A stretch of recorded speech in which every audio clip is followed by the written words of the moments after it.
We serve an amazing God. He is faithful. He is generous. He is interested in every part of our lives, both big and small. And He answers prayer. I have a testimony that I have been wanting to share with the church for over a year and have just never got round to it. Eventually, I approached David last week and asked if I could have an SNL testimony slot. He mentioned that I was the only person who had ever approached him to give a testimony, and that the normal procedure was for testimony team members to ask people to share for SNL on Sunday evenings. I was immediately convicted. God has answered more than just one of my prayers in the last year. I have more than just one testimony to give. This is the first of them.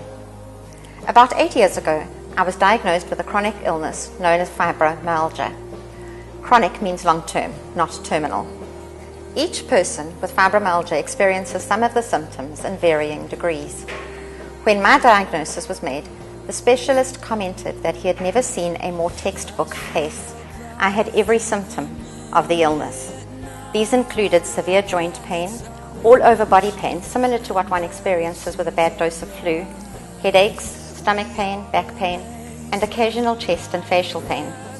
The worst part of actually coping with fibromyalgia, though, is the fact that insomnia is a common problem, and as a result, sufferers are usually drowsy during the day, making it almost impossible to focus on even the simplest tasks. Losing concentration during a conversation or forgetting basic information, such as my cell phone number, was a regular occurrence.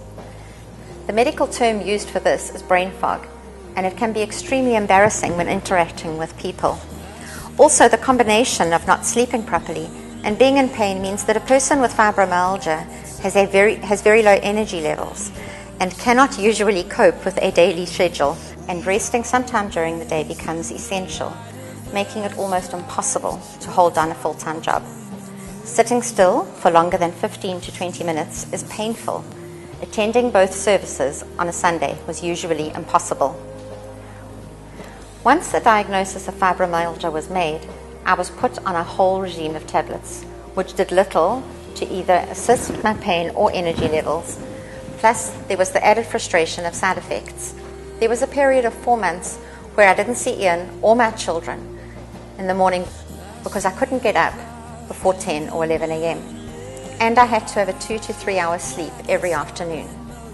I regularly had to cancel appointments and invitations, and eventually stopped accepting invites to functions because I never knew whether or not I would be able to attend.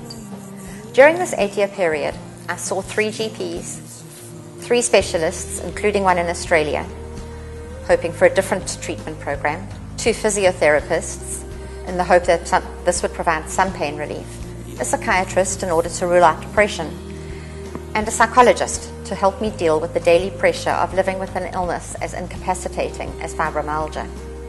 In addition to all the doctors I saw, I had numerous appointments and countless prayer sessions with pastors, elders, and friends. There were many occasions where my health improved, for a few days or occasionally a few weeks, but it was a daily faith walk.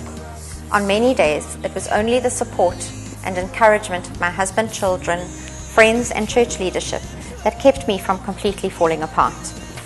In absolute frustration and a bit of presumptuous faith, I stopped taking my medication on 3 occasions with disastrous results.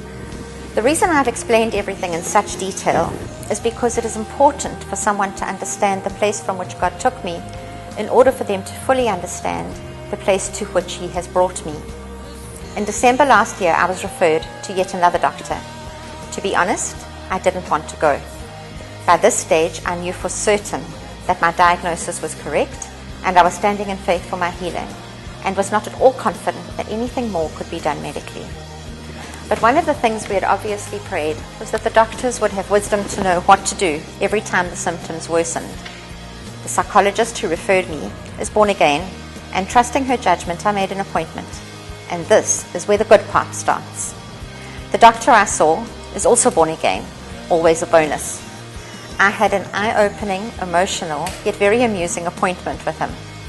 He started by asking me what I do.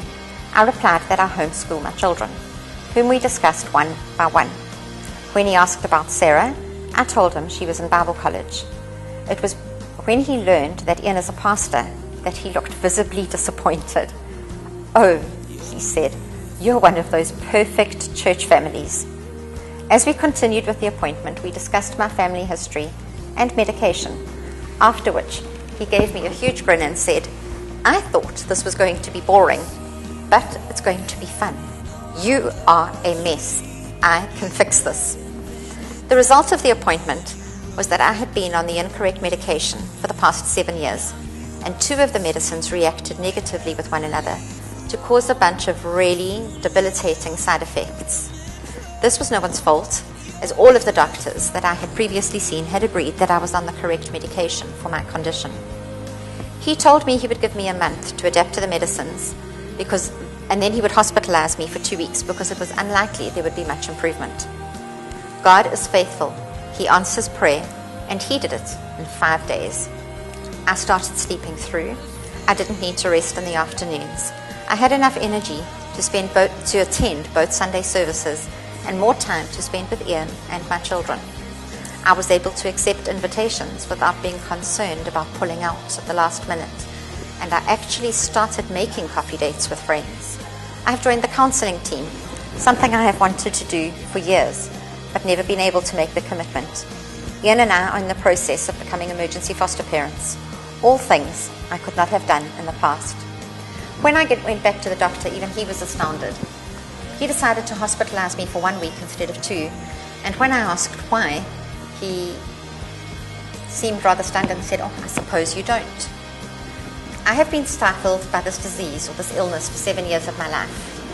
The time I would have had to serve in the kingdom, the time I would have had to develop relationships and our finances were all affected because of the debilitating nature of this illness.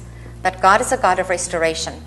And as I tell my children, when I address something I might previously not have noticed, I am back. I still have fibromyalgia. I'm still on a regime of tablets, and I'm still trusting God for complete healing. But in the meantime, I'm now living a full life, and I'm able to fulfill God's will for my life and in the lives of those around me. I have made a declaration of faith and regularly address the spirit of infirmity, which has been able to steal from me in so many areas. I declare that I am back, and the time of restoration has begun.